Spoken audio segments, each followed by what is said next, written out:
Terima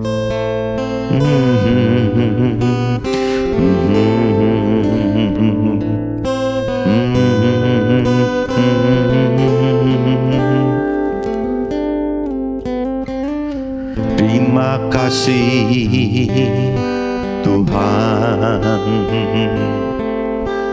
hidayah-Mu kini telah datang, menjamah di relung hatiku, mengiringi langkahku.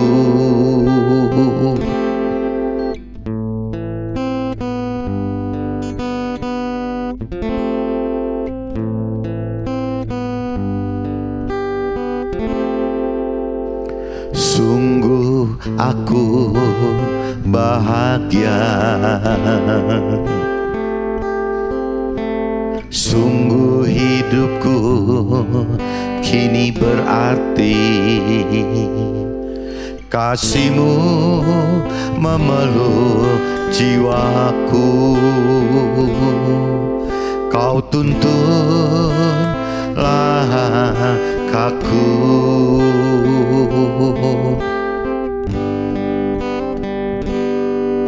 Kau maha sempurna. Terima kasih Tuhan, aku ini milik-Mu.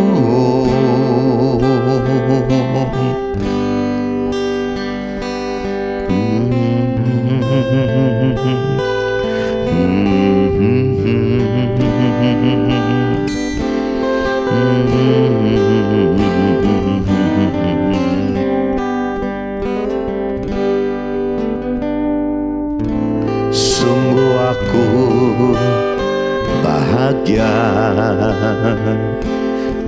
sungguh hidupku kini berarti,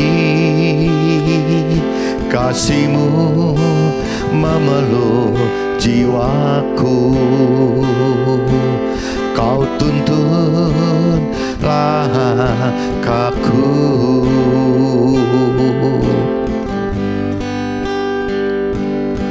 Kau maha sempurna,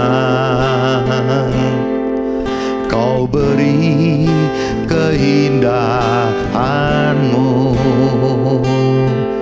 Terima kasih Tuhan, aku ini milik-Mu.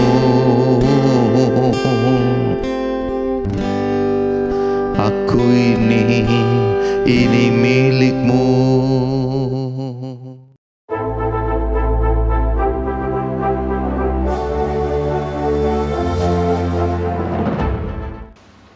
Jumpa kembali di MDT Journey Inspiration of Life. Pagi ini saya mau coba sharingkan teman-teman dengan temanya harapan pencapaian cita-cita atau harapan penyelesaian masalah ialah berhala iblis, berhala yang dari iblis.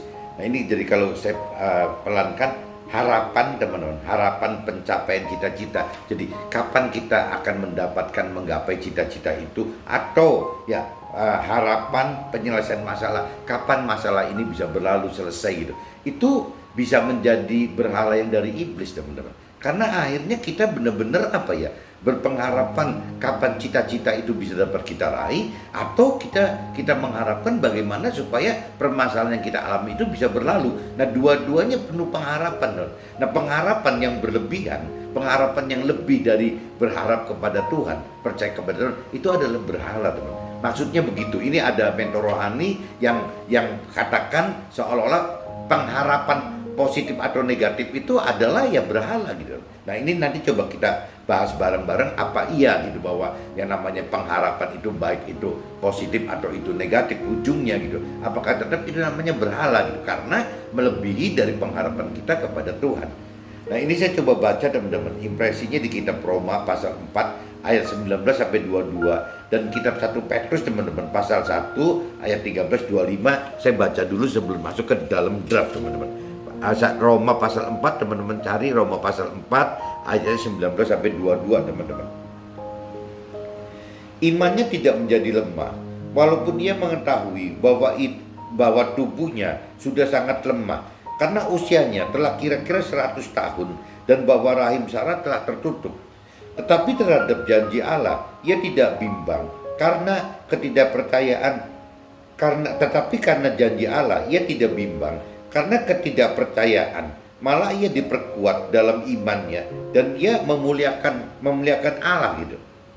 Dengan penuh keyakinan bahwa Allah berkuasa untuk melaksanakan apa yang telah ia janjikan. Karena itu hal ini diperjuangkan kepadanya sebagai kebenaran. Ini cerita imannya Abraham, teman. Nah, ini saya coba langsung cross check aja masuk ke dalam kitab 1 Petrus, teman-teman. Tadi kalau cerita kitab Roma kan soal iman, itu percaya, iman percaya pada Tuhan.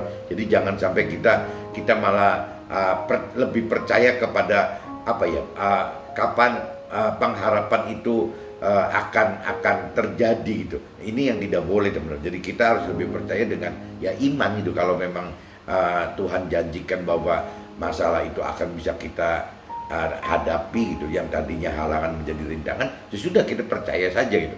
Seperti cerita Abraham percaya akan janji-janji Tuhan gitu. Nah, ini di 1 Petrus, teman-teman. 1 Petrus pasal 1 ayat 13 sampai 25.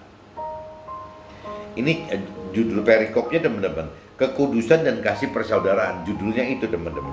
Sebab itu siapkanlah akal budimu, waspadalah dan letakkanlah pengharapanmu seluruhnya atas kasih karunia yang dianugerahkan kepadamu pada waktu pernyataan Yesus Kristus gitu.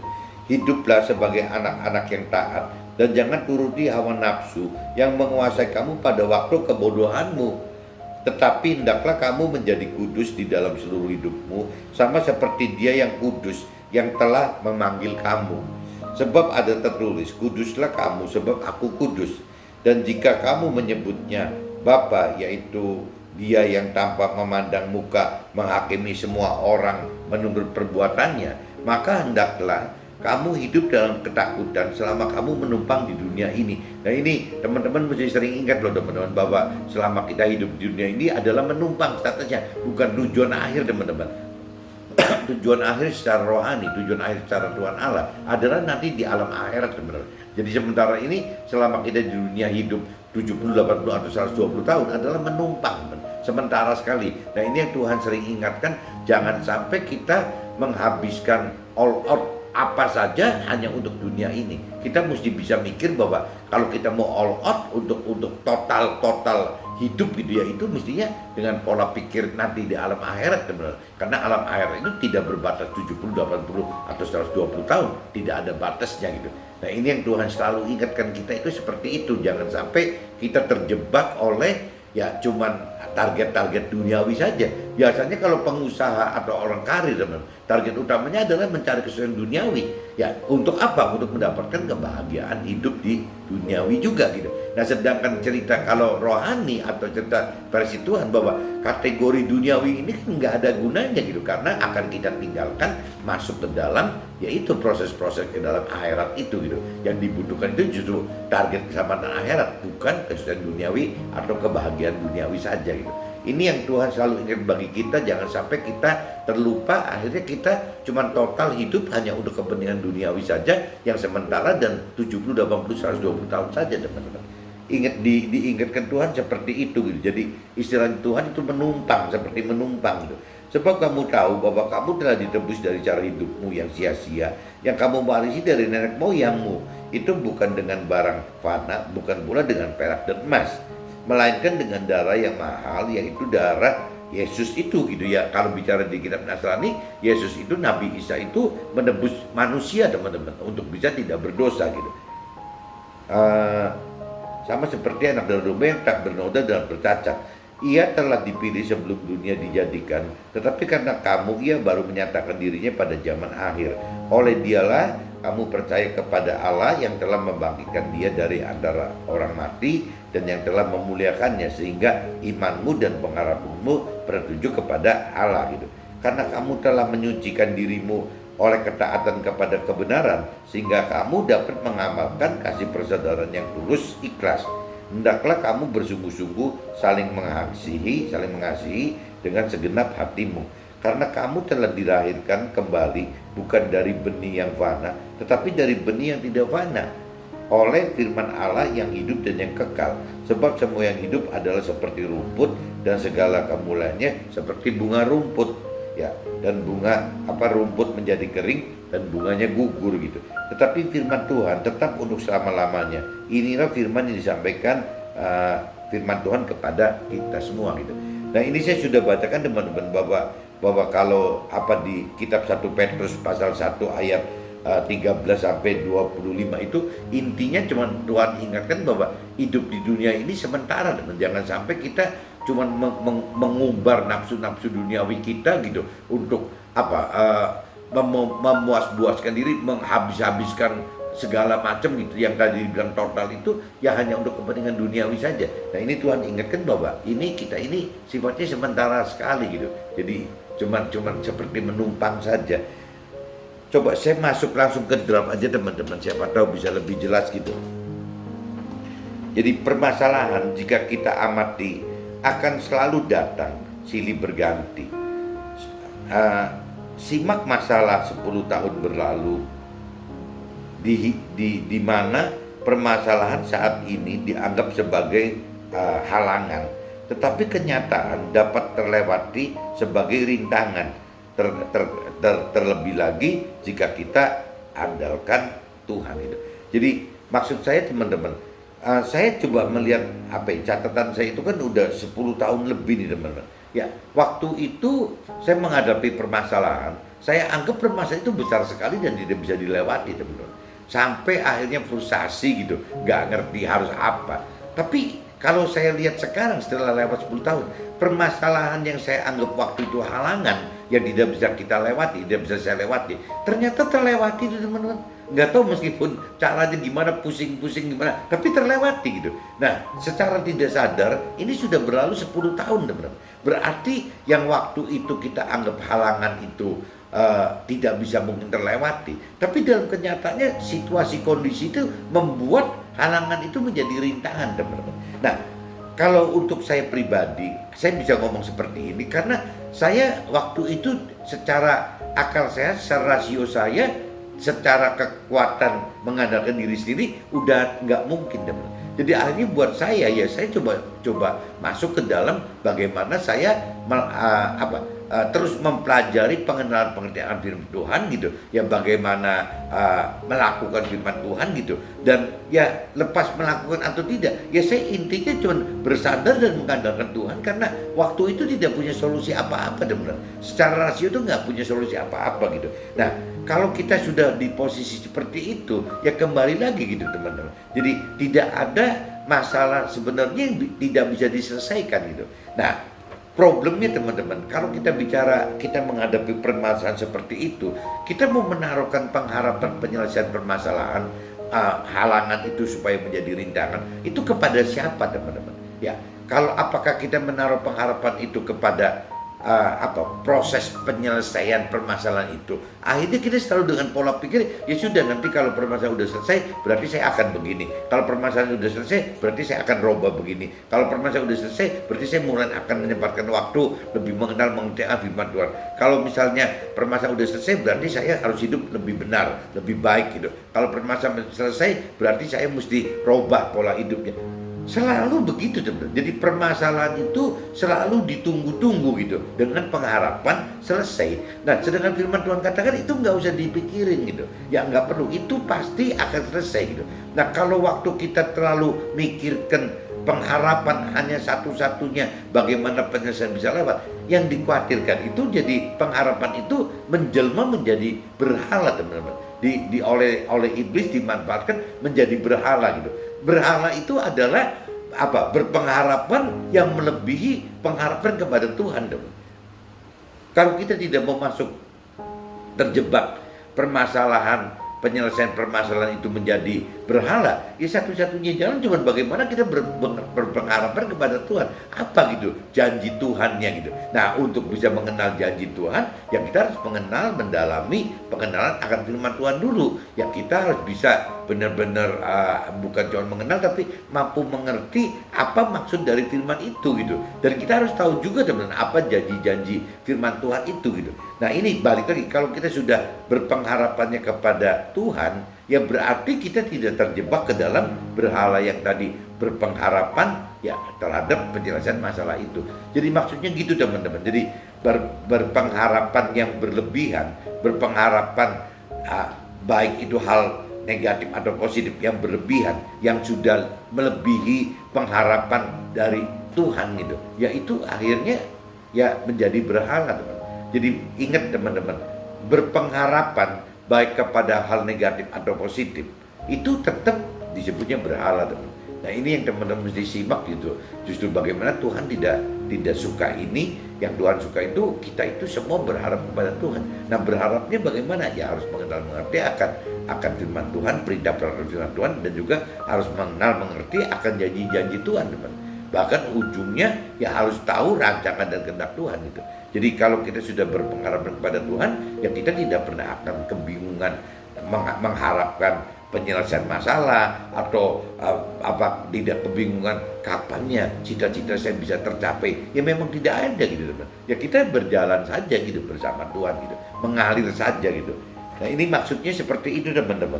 Nah, ini yang lanjutnya, permasalahan akan jadi alat rohani dalam hal kedalaman pengenalan dan pengertian akan firman Tuhan itu, serta menaikkan tingkat iman kita, karena melalui permasalahan, terlebih permasalahan yang besar dan berat, sehingga kita tidak mampu mengandalkan diri sendiri, maka permasalahan jadi efektif bagi Tuhan gitu. Nah, ini justru kebalik lagi, permasalahan itu ada positifnya teman-teman. Kalau kita melihat dari sisi positifnya gitu, permasalahan itu akan menjadi positif ya apabila memang ya sampai permasalahan itu makin berat, makin besar, itu makin positif teman-teman. Karena kita makin tidak bisa mengandalkan diri sendiri teman-teman. Jadi kita itu benar-benar akan ada kepasrahan gitu, hanya berpengharapan kepada Tuhan saja gitu. Nah, kembali lagi, waktu kita hanya mengandalkan Tuhan, waktu kita hanya berpengharapan kepada Tuhan, mau tidak mau teman-teman ya, kita harus mengenal mengerti akan firman Tuhan gitu. Kita harus berani melakukan firman Tuhan gitu. Nah, kita harus bisa menghidupkan roh Tuhan apabila kita sudah mengerti, dan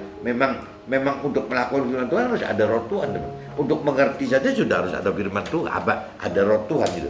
Jadi maksudnya begitu teman-teman. Jadi permasalahan itu akan menjadi positif apabila memang permasalahan itu dapat dipakai secara positif. Nah, permasalahan dipakai secara positif itu, yaitu bagaimana caranya kita berpengharapan untuk penyelesaian permasalahan itu, bukan dengan berharap-harap sendiri gitu ya akhirnya yang dikhawatirkan itu, kalau kita berharap-harap sendiri, ya iblis akan gunakan pengharapan dari diri kita sendiri itu, iblis itu mainin jiwa kita, ya akhirnya ya kita berpengharapan kapan ya masalahnya selesai, kapan ya masalahnya selesai, kapan ya cita-citanya tercapai, kapan ya cita-cita tercapai. Nanti kalau cita-cita tercapai baru saya akan melakukan A, B, C, D. Kalau sampai permasalahan udah selesai, kita baru akan melakukan A, B, C, D. Nah, Tuhan tidak suka itu teman-teman. Tuhan itu lebih suka kita ngelangkah aja gitu, A, B, C, D. Cuman ke dalam keseharian kita terus menerus belajar untuk mengenal mengerti akan Tuhan, dan belajar untuk mampu melakukan firman Tuhan. Yang Tuhan harapkan itu teman-teman. Yang Tuhan tunggu harapan dari kita itu seperti itu. Jangan sampai kita berbalik berpengharapan dari sisi-sisi yang di luar Tuhan, yang meskipun kesannya tidak berasa itu di luar Tuhan. Ya masa cita-cita di luar Tuhan. Ya masa sih mengatasi permasalahan di luar Tuhan. Anggapnya orang yang belum mengenal Tuhan gitu, orang yang berkeyakinan seperti itu gitu. Cuman kunci dan saya katakan bahwa berpengharapan yang berlebihan melebihi pengharapan kepada Tuhan, baik itu pengharapannya positif dalam arti kata menggapai cita-cita, atau negatif dalam hal misalnya menyelesaikan masalah, itu tetap dua-duanya itu selama pengharapannya di atas melebihi pengharapan kepada Tuhan, itu sebutnya berhala teman. Itu pasti jebakan iblis gitu. Nah, ini teman-teman jadi mesti hati-hati teman-teman. Ya jangan sampai berpikir nanti kalau misalnya masalah udah selesai berarti kita akan membaik gitu, hidup membaik. A, B, C, D. Kalau kita cita-citanya tercapai, berarti nanti kita juga akan membaik A, B, C, D. Ya contoh gitu, kalau saya udah kaya, nanti saya mau bantuin orang donasi gini-gini gitu. Loh, ya kalau waktu batas kaya itu mau seberapa besar, teman, nggak ada habisnya, teman. Jadi malah daripada sekarang kita mikirnya pengharapan seperti itu, kalau memang kita tergerak untuk donasi, ya donasi aja dari sekarang gitu. Toh donasi nggak dibatasin harus minimal berapa gitu. Yang kita adanya berapa juga nggak apa-apa. Seperti cerita Firman yang katakan orang kaya nyumbang sekian banyak, tapi ada janda miskin cuma nyumbang 2 peser aja. Kalau dari sisi rohani, dari sisi Tuhan, karena 2 peser itu benar-benar all out dari total uang yang dia punya gitu. Ya berarti janda miskin itu malah dinilai oleh rohani, dinilai oleh Tuhan, ya donasinya lebih besar daripada orang kaya yang mungkin ya cuman ngambil duit di dompet gitu, cuman segitu. Nah padahal duit yang di luar dompetnya kan banyak sekali, teman-teman. Tapi kalau si miskin itu kan ya memang cuman adanya 2 peser itu, nggak punya apa-apa lagi gitu. Nah jadi waktu dia donasikan 2 peser, dari kacamata Tuhan ya wanita miskin itu, perempuan miskin itu ya memang menyumbang yang terbanyak gitu, dibanding orang kaya yang mungkin dalam realitanya bukan 2 peser tapi 2.000, 20.000, 200.000 peser, ya nggak ngerti gitu. Tapi kalau dari kacamata Tuhan yang dihitungnya ya punya berapa sih gitu. Kalau 2 peser memang dia udah gak punya apa-apa, itu besar sekali kan bagi si perempuan miskin ini gitu. Tapi kalau bagi orang yang kaya nyumbang 1 dompet pun, kalau di rumahnya ada duit segudang gitu ya sedompet itu ya nggak ada artinya, teman-teman. Jadi ukurannya bukan dari nilai rupiah uangnya, tapi dari hatinya, dari kepemilikannya gitu teman-teman. Setelah mengerti makna positif permasalahan kita, kita jadi tidak perlu mengharapkan target waktu kapan permasalahan akan berlalu. Jika kita harapkan hal seperti ini, maka secara rohani akan manfaatkan penyelesaian masalah jadi berhala bagi kita gitu. Karena kita selalu berharap kepada permasalahan agar segera berlalu. Nah ini tadi dikatakan benar. Jadi kalau kita sudah menganggap bahwa kalau permasalahan udah selesai, nanti saya mau nyumbang. Kalau permasalahan udah selesai, nanti saya mau jadi aktivis untuk kalau masalah udah selesai menjadi alat Tuhan. Kalau sudah menjadi selesai, nanti saya gabung dalam tim bakti sosial. Itu selalu mikirnya gitu. Nah Tuhan tidak sarankan seperti itu, karena pasti selesai, teman-teman. Nah problemnya kalau seandainya kita kurang percaya Tuhan, akhirnya kita tidak mengharapkan Tuhan bantu menyelesaikan masalah kita, tapi kita cuma berharap-harap sendiri saja, teman-teman. Nah waktu berharap-harap sendiri jadi akhirnya ya kacau semua. Nanti kalau masalahnya udah selesai, saya mau tunduk sama suami saya. Ya kalau kata suaminya, nanti kalau masalahnya udah selesai, nanti saya mau mengasihi istri saya. Ya kalau nanti masalahnya selesai, orang tua akan menuntun anak-anaknya untuk mengenal Tuhan lebih dalam. Ya kalau sampai masalah udah selesai, nanti saya akan bagikan waktu buat orang tua kita supaya kita lebih hormat. Maksud Tuhan nggak usah seperti itu gitu. Jadi kalau memang kita istilahnya mau mengasihi istri, ya mengasihi aja gitu sekarang gitu. Ya kalau memang si istri mau tunduk sama suami, ya tunduk aja sekarang gitu. Kalau kita mau menuntun anak-anak kita gitu untuk mengenal kebenaran, ya tuntun aja sekarang. Jangan mesti nungguin masalahnya udah selesai gitu. Nah begitu pun juga kalau kita mau menghormati orang tua kita, ya hormatin aja dari sekarang gitu. Gak usah tunggu nanti kapan selesai. Itu kalau cerita dari sisi negatif, berarti teman-teman ya, pengharapan dalam arti kata pengharapan kapan permasalahan ini selesai gitu. Tapi bisa juga terbalik, teman-teman. Misalnya dengan cerita begitu juga dengan mengharapkan target waktu kapan pencapaian cita-cita akan terjadi gitu. Jadi kalau cerita tadi penyelesaian masalah kapan terjadi itu kan karena negatif tuh, berarti kan menghadapi permasalahan. Tapi kalaupun dibalik, teman-teman, dalam arti kata ya mengharapkan kapan waktu pencapaian cita-cita akan terjadi, sama aja, teman. Berarti kan mengharapkan lagi gitu, mengharapkan hal-hal yang positif. Maksudnya kan cita-cita itu gitu. Nanti kalau cita-cita tercapai, ya nanti saya akan bantu fakir miskin. Kalau misalnya cita-cita tercapai, saya pengen menjadi alat Tuhan. Kalau misalnya cita-cita tercapai, baru nanti saya akan mengasihi istri saya. Kalau cita-cita tercapai, berarti nanti saya akan tunduk kepada suami saya. terus ya nggak habis-habis teman. Kalau terus begitu nggak habis-habis. Itu berarti kan pengharapannya sudah jauh di atas pengharapan kepada Tuhan. Kalau kita berpengharapan itu pengen bentuknya masalah, kita udah nggak peduli kok. Yang penting pasti Tuhan atur itu. Gitu. Sebaliknya juga sama teman. Apabila pengharapan ini cita-cita, ya kita juga nggak usah tungguin kok. Ya Tuhan pasti udah atur untuk kita kok, untuk bisa menggapai apa cita-cita itu akan terjadi. Gitu. Tapi kalau kita tidak mengandalkan Tuhan, ya akhirnya pengharapan untuk pencapaian cita-cita itu jadi berhala lagi teman-teman. Karena pengharapannya lebih besar daripada kita berharap kepada Tuhan gitu. Hal seperti ini juga tidak berbeda dengan mengharapkan waktu kapan permasalahan akan berlalu. Karena keduanya adalah senjata iblis untuk kita terperangkap dalam pengharapan di luar Tuhan gitu. Jadi ini tetap ditegaskan lagi bahwa pengharapan baik hal itu dalam menyelesaikan target waktu permasalahan atau permasalahan itu dalam hal pencapaian cita-cita gitu. Ya itu dua-duanya bisa menjadi perangkap yang iblis pasang supaya kita bisa memberhalakan gitu. Ya itu yang tadi, kapan menyelesaikan permasalahannya atau kapan akan waktu untuk mencapai cita-cita gitu teman. Nah ini yang teman-teman mesti sadari bahwa ya kembali lagi pengharapan yang berlebihan di luar Tuhan itu ya berhala gitu. Dari sisi rohani, dari sisi Tuhan itu dianggapnya berhala gitu.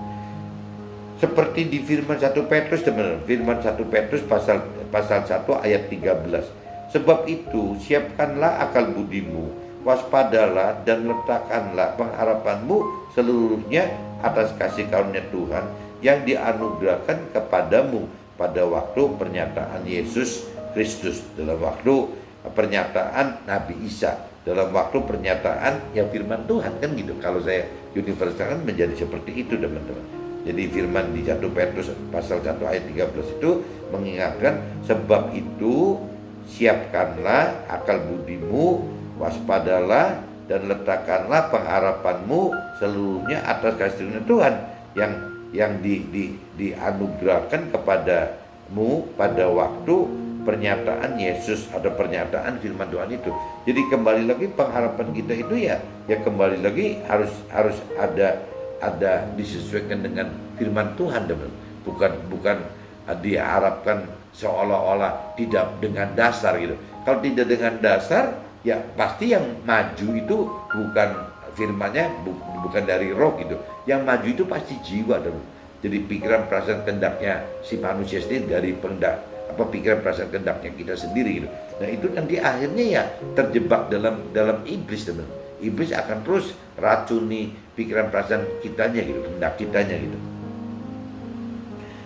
Hiduplah tidak dengan turuti hawa nafsu, tetapi hidup dengan taat lakukan firman Tuhan, sehingga kita semakin percaya dan muliakan serta iman kita hanya berpengharapan kepada Tuhan saja gitu. Bukan berpengharapan kepada hal-hal berhala yang iblis ciptakan untuk menjebak kita. Jadi kuncinya gitu teman-teman. Pengharapan itu jangan terlalu kita berpengharapan di luar Tuhan. Nanti takutnya kita jadi terjebak-jebak oleh iblis, nggak keruan gitu. Jadi ya kuncinya kembali lagi bahwa berhala itu adalah pengharapan penyelesaian atau pencapaian sesuatu gitu. Ya yang sudah melebihi dari pengharapan kepada Tuhan itu. Itu yang disebut berhala teman-teman. Nah ini kalau cerita kita tidak berpengharapan di luar Tuhan, ya berarti kan kita harus berharap di dalam Tuhan teman. Nah kalau ibaratnya ini tadi pagi saya dengar cerita dari Pak Purwoto gitu. Pak Purwoto itu orang dari Jawa Tengah, dia tinggal di Jakarta, kerja di perusahaan yang memang dulu terkait dengan usaha saya teman, di kantor pusatnya saya gitu. Nah ini kerjanya di orang-orang luar negeri gitu. Nah ceritanya waktu ngalami masalah gitu tahun 2007 sampai selesainya problem masalah saya gitu tahun 2011, Pak Purwoto ini sempat 3 tahun dikirim oleh kantor pusat ada di kantor saya teman-teman. Jadi membantu saya dalam hal menyelesaikan permasalahan yang timbul, yaitu karena yang kemarin kita ceritakan karena nubuat tahun 2003, jadi akhirnya sampai permasalahan selesai mujizat itu tahun 2011 itu zamannya Pak Purwoto gitu. Jadi Pak Purwoto itu pejabat tinggi di kantor pusat. Nah cuman karena memang problem kita besar, itu dianggap besar, sehingga akhirnya Pak Purwoto selama 3 tahun diminta untuk bisa membantu kita gitu, bagaimana untuk membereskan masalah-masalah yang besar ini gitu. Nah kebenaran Pak Purwoto ini ya rohaninya dalam teman. Jadi akhirnya ya salah satu mentor rohani saya itu ya Pak Purwoto gitu. Nah cuman kalau saya pelajarin, jadi Tuhan kadang-kadang nggak tahu ya, kalau ke saya pribadi gitu, mungkin karena saya benar-benar tidak ada keluarga sama sekali yang di dalam Tuhan gitu, yang memang berpegang kepada firman Tuhan gitu. Nah karena semua mayoritas sampai hari ini juga keluarga saya masih ada istiadat dan tradisi teman-teman, baik itu di keluarga kecil saya, maksudnya kakak adik saya, atau di level paman saya gitu, jadi adik kakak sepupu saya, semua sepertinya mayoritas masih pegang adat istiadat dan tradisi, dan mereka malah sukses semua teman-teman, sukses duniawi semua gitu. Kalau dibanding dengan keluarga saya, atau ada beberapa keluarga saya yang ikut Tuhan gitu, malah kalau secara duniawi kayaknya nggak nonjol gitu. Yang nonjol itu yang masih adat istiadat dan tradisi, dan yang berkeyakinan gitu. Jadi sudah ikut Tuhan tapi ya rohani duniawi gitu, ya masih punya keyakinan saja, karena tidak dalam mengenal pribadi Tuhan dan tidak dalam mengenal firman Tuhan gitu. Tapi mereka rata-rata lebih sukses teman-teman. Ya cuman kembali lagi kan, kalau kita percaya Tuhan gitu ya, bahwa sukses duniawi itu kan Tuhan tidak pernah nganjurkan gitu. Ya bukan targetnya lah gitu. Yang Tuhan pengen itu kan, target utamanya adalah bagaimana kita mendapatkan keselamatan akhirat dulu gitu. Ya kalau di firman Tuhan katakan di Matius 6:33 itu gitu, ya bicaranya dahulukan kerajaan surga dan kebenaran. Berarti kan selalu Tuhan tanamkan gitu, bagaimana mendahulukan mencari pribadi Tuhannya dulu dalam hidup kita gitu. Dan juga bagaimana mengenal mengerti akan firman Tuhan, perintah peraturan Tuhan gitu. Itu adanya kan di firman gitu. Dan Tuhan selalu anjurkan itu teman-teman. Bagaimana supaya bisa itu diutamakan dulu. Nanti setelah kita mendapatkan itu, ya baru kita akan ditambahkan oleh Tuhan hal-hal duniawi dan kebahagiaan duniawi itu. Tapi kalau cerita orang yang tidak tidak mengenal atau tidak mengenal dan tidak percaya Tuhan gitu ya, atau orang yang cuman bicara adat istiadat dan tradisi, atau orang yang hanya berkeyakinan gitu, berkeyakinan dalam arti kata percaya Tuhan, percaya sih gitu, mengenal Tuhan nggak mengenal kok, padahal sih bukan mengenal, cuman tahu aja bahwa Tuhan itu Tuhan. Kalau mengenal kan harus mengenal firman-Nya teman, harus mengenal firman-Nya. Kalau sekedar tahu Tuhan ya tidak perlu mengenal firman-Nya, dia sudah mengaku ya sudah mengenal Tuhan, padahal sih statusnya bukan mengenal, paling tahu gitu, tahu Tuhan, tahu ada firman Tuhan, tapi tidak kenal gitu, tidak kenal pribadi Tuhan dan tidak kenal isi dalamannya firman Tuhan itu, perintah peraturan firman Tuhannya nggak ngerti, dan janji Tuhan juga nggak ngerti. Nah ini kalau ceritanya kayak seperti ini teman-teman, jadi akhirnya kan berbeda gitu ya. Target Tuhannya pengen kita masuk ke dapat keselamatan akhirat dan nanti sukses duniawi itu adalah tambahannya. Sedangkan orang dunia berpikirnya kebalik teman-teman. Orang yang adat istiadat, orang yang berkeyakinan gitu, ya menghendaki bagaimana caranya ya nomor satu ya sukses duniawi gitu tuh. Kalau sukses duniawi sudah, nanti loh ya akan kita gabung. Nah balik lagi berpengharapan lagi, berpengharapan istilahnya sukses duniawi gitu. Nanti setelah sukses duniawi mendapatkan bahagia, nah baru nyari Tuhan gitu. Nah ini kan jadi balik lagi, sukses duniawinya jadi berhala teman-teman, karena tidak pernah akan habis-habis gitu, ya tidak akan pernah habis gitu. Terus nyari dan akan terus nyari terus nggak pernah habis. Mencari kebahagiaan duniawi juga nggak ada batasnya teman. Bahagia dari mulai naik kalau dari kelas bawah banget, dari mulai jalan kaki, nanti bisa naik sepeda, bisa naik motor, bisa naik mobil Lux, bisa terus meningkat. Itu kan nggak ada berhentinya teman. Punya satu nanti pengen punya dua, ya punya dua pengen punya tiga gitu ya manusia kan seperti itu. Nah akhirnya nggak tanpa sadar waktu hidup kita habis teman-teman. Ya expire date-nya habis gitu. Karena ada patokan 70, 80 atau 120 tahun teman-teman. Nah ini kan yang kadang-kadang kita lupa gitu, karena kita berpengharapan kepada hal-hal yang tadi yang di luar Tuhan gitu.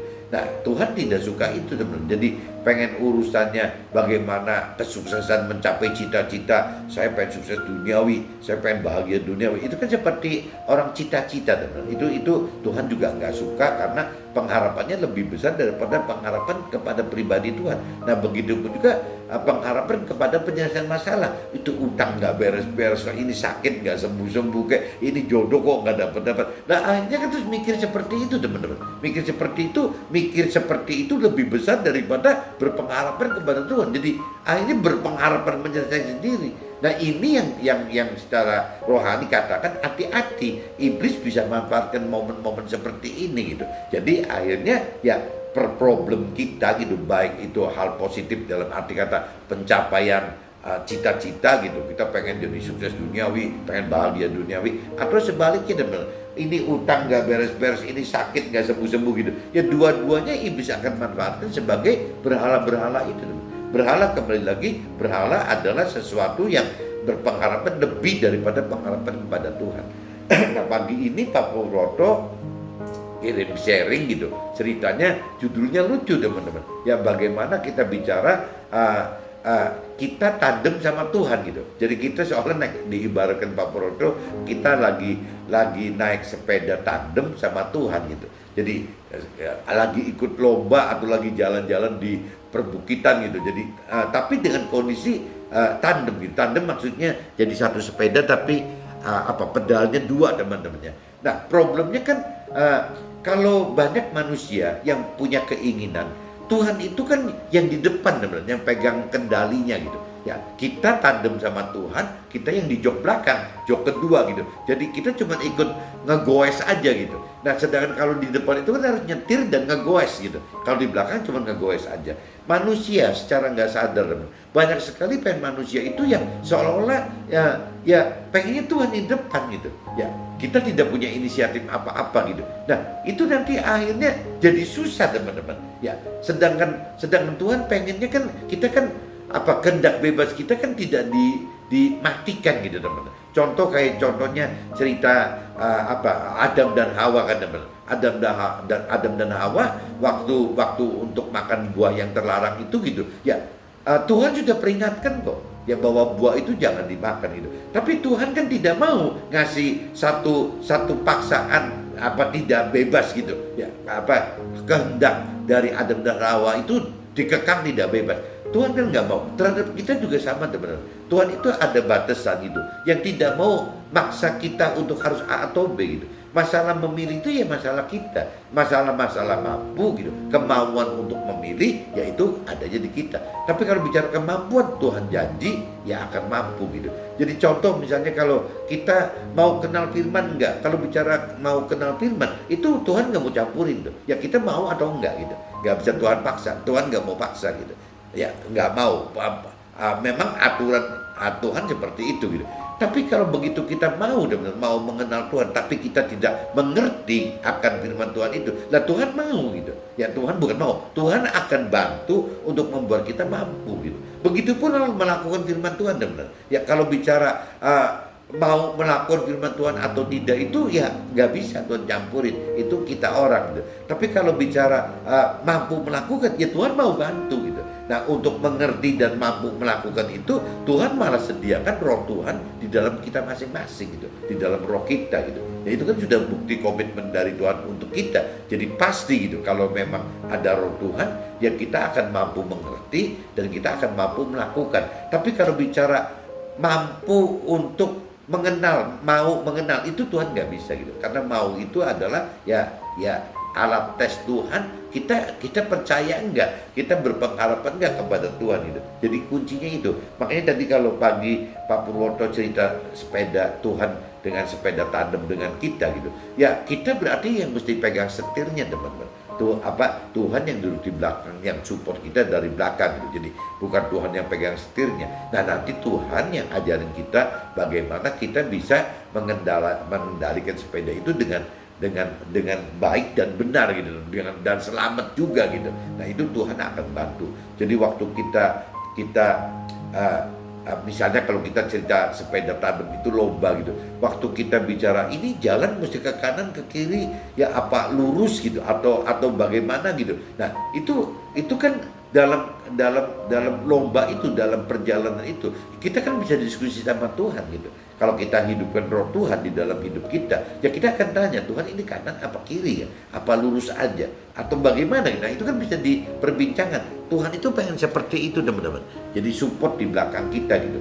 Gak mau Tuhan suruh nyetir hidup kita. Karena kita diberi hak bebas dan memang manusia itu diberi hak bebas dan memang dibebaskan untuk tentu pilihan gitu. Ya tinggal manusia yang tidak berpengharapan atau tidak dekat dengan Tuhan, kalau ibaratnya sedang tandem gitu, naik sepeda lomba dengan Tuhan, ya mungkin kanan kiri atau lurus itu nggak nanya teman-teman, nggak nanya ke Tuhan ini kanan dulu apa kiri atau lurus, mungkin nggak nanya gitu. Nah yang bagus itu kan yang nanya teman-teman, yang ada komunikasi seperti itu gitu. Jadi yang maksudnya Pak Purwoto itu seperti itu teman-teman. Jadi bagaimana dalam kehidupan kita itu ya kita harus bertanya gitu, bertanya kepada Tuhan.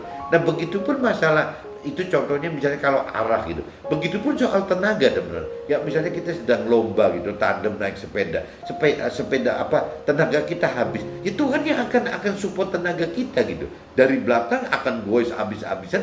Jangan-jangan kalau bersama Tuhan itu kita nggak goes pun sepedanya banter gitu, larinya bisa banter gitu. Kenapa? Ya kembali lagi ke kekuatan Tuhan itu kan maha kuasa gitu. Jadi apapun juga Tuhan pasti bisa gitu. Ya kita kehabisan tenaga ya Tuhan bisa kasih tenaga gitu. Ya kita kehabisan apa ya Tuhan bisa segala macam gitu. Jadi kembali lagi ya bukan cuman hidup itu nanti arahnya mau kemana gitu. Ya Tuhan pasti bantu. Begitupun soal melakukannya teman-teman. Waktu melakukannya juga ya Tuhan juga bantu gitu. Dan cuman kan kembali lagi tadi diumpamakan oleh Pak Purwoto itu kan contoh misalnya.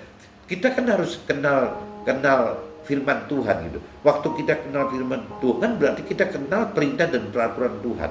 Waktu kita kenal dan perintah dan peraturan Tuhan berarti kita juga kenal akan janji-janji Tuhan gitu. Waktu kita kenal semua gitu berarti kita juga tahu caranya gitu, bagaimana untuk mengerti firman Tuhan dan bagaimana melakukan firman Tuhan, yaitu dengan cara menghidupkan roh Tuhan itu. Nah waktu kita udah hampir komplit semua kita ngerti, ya kita akan akan otomatis mengerti apa rancangan dan kehendak Tuhan itu. Ya kembali lagi yang tadi saya bicara naik sepeda tadi gitu. Jadi seolah-olah kita sebagai sopirnya yang pegang setir itu ya harus banyak komunikasi dengan Tuhan gitu.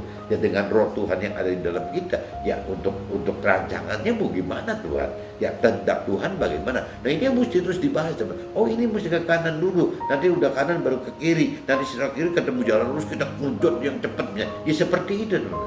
Jadi komunikasi dengan Tuhan itu, interaksi dengan Tuhan itu harus terjadi teman-teman. Nah itu cerita rancangan dan kehendak. Tapi kalau bicara kemampuan untuk melakukannya gitu ya, kemampuan untuk ya ini kembali lagi ya kembali lagi kita haruskan hidupkan roh Tuhan kembali gitu. Ya kalau roh Tuhan dihidupkan ya berarti Tuhan yang akan gitu mensupport kita. Jadi Tuhan itu benar-benar apa teman-teman di dalam hidup kita itu apabila kita hidupkan gitu. Ya Tuhan itu ya sumber kekuatan kita, sumber segala macam teman-teman. Nah ini kalau memang kita udah seperti itu berarti kita sudah tidak ada pengharapan di luar Tuhan gitu. Karena kita sudah makin tahu, makin percaya bahwa ya segala sesuatu itu sudah dalam rancangan kehendak Tuhan itu. Jadi kenapa kita mesti takut berpengharapan yang di luar Tuhan gitu. Jadi kalau kita bicara yang tadi dikatakan topiknya gitu, kita mengharapkan kapan pencapaian cita-cita kita. Ya itu kan kembali lagi berarti kita nggak pasrah sama Tuhan. Kalau kita pasrah sama Tuhan, ya Tuhan yang atur kok. Yang kita sih tinggal jalan aja kayak tadi cerita orang naik sepeda tandem tadi gitu. Ya kita jalan aja tuh, kita berjalan sama Tuhan. Pasti Tuhan akan beri yang terbaik gitu. Nah sebaliknya juga sama. Kapan penyelesaian masalah ini selesai gitu. Ya kita nggak usah mikir begitu. Kalau kita kejebak mikir begitu, akhirnya kita yang tadi dibilang semua jadi tertunda semua teman. Yang kita niat baik dan niat benar kita itu tertunda semua gitu. Karena dengan pola-pola seperti itu, contoh yang paling gampang lagi yang saya alamin dulu gitu ya. Misalnya, atau mungkin sampai sekarang juga banyak temen masih alamin. Nanti saya pengen cari Tuhan, saya pengen kenal firman setelah saya suci gitu. Sekarang belum suci, saya masih ini itu, masih nakal lah, masih jahat, masih apa, merasa begitu gitu.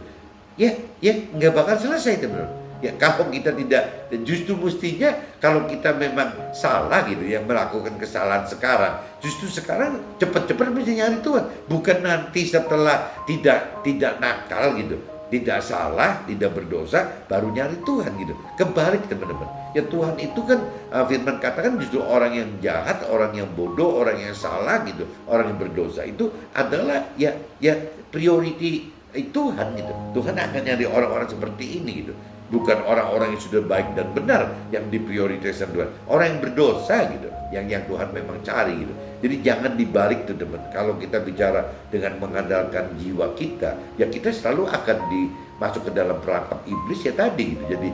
Jadi memberhalakan permasalahan yang timbul di kita, karena kita berpengharapan permasalahan itu selesai, lebih kita berharap dari Tuhan yang menyelesaikan masalah kita gitu. Nah ini yang teman-teman mesti hati-hati. Jadi harusnya kembali lagi seperti tadi, kalau cerita orang mau mencari Tuhan, ya justru waktu kita masih berdosa, waktu kita masih jahat, waktu kita masih nakal, justru waktu saat itulah kita harus mencari Tuhan. Yang benar kan seperti itu teman-teman. Kalau memang sudah hidupnya sudah baik, udah benar, jangan-jangan priority mencari Tuhan ditunda juga nggak apa-apa gitu. Tapi kenapa sekarang jadi kenyataannya kebalik gitu? Orang yang berdosa, orang yang masih merasa salah, orang yang masih ngerasa jahat, kok malah pemikirannya ya nanti. Ya kalau misalnya saya sudah tobat tidak berdosa, baru saya nyari Tuhan. Ya kalau nanti saya sudah tidak jahat, baru saya nyari Tuhan. Kalau saya sudah tidak salah hidupnya, berarti saya nyari Tuhan. Kan kebalik teman-teman. Polanya kan kebalik gitu. Justru orang-orang yang seperti ini yang Tuhan tunggu gitu. Nah ini yang teman-teman mesti hati-hati. Kadang-kadang iblis menjebak kita untuk tidak mencari Tuhan itu, ya caranya begitu teman-teman. Jadi pengharapan itu dilempar sehingga akhirnya jiwa kita hidup berpengharapan dengan pikiran, perasaan, kehendak kita sendiri, bukan berpengharapan dengan janji-janji Tuhan apa gitu. Nah ini yang apa ya, yang memang apa, trik-triknya iblis yang jitu itu ya seperti ini teman-teman. Jadi kesannya seolah-olah benar gitu, seolah benar, tapi prakteknya nggak benar karena ketunda semua gitu. Itu kalau misalnya mau nyari Tuhan kalau udah suci, ya kapan gitu, kapan sucinya? Ya nanti kalau mau tunduk sama suami setelah permasalahannya beres gitu. Ya atau suaminya mikir nanti saya bisa mengasihi istri kalau misalnya sudah cita-citanya tercapai. Ya semua kan jadi ngawur semua teman-teman. Ya mestinya kan itu kembali lagi kalau bicara dari sisi rohani, ada mentor rohani katakan bahwa pengharapan itu jadi malah baik itu pengharapan positif atau negatif. Kalau positif artinya misalnya contohlah pencapaian cita-cita, atau negatif artinya penyelesaian permasalahan gitu. Tetap dua-duanya jadi nggak benar teman-teman. Ya karena dua-duanya hanya tidak lebih berpengharapan kepada Tuhan gitu, tapi berpengharapan kepada jiwa sendiri yang akan yaitu daya pikir, perasaan dan kehendak untuk menyelesaikan targetnya, mencapai cita-cita atau targetnya menyelesaikan permasalahan. Mudah-mudahan teman-teman bisa tangkap maksudnya teman-teman. Jadi ya, permasalahan itu apa, pengharapan yang berlebihan yang di luar Tuhan itu adalah berhala teman-teman. Bahkan sampai yang tadi gitu ya, permasalahan pengharapan penyelesaian permasalahan pun bisa jadi berhala. Sebaliknya juga sama, pengharapan untuk mencapai cita-cita pun itu juga bisa berhala.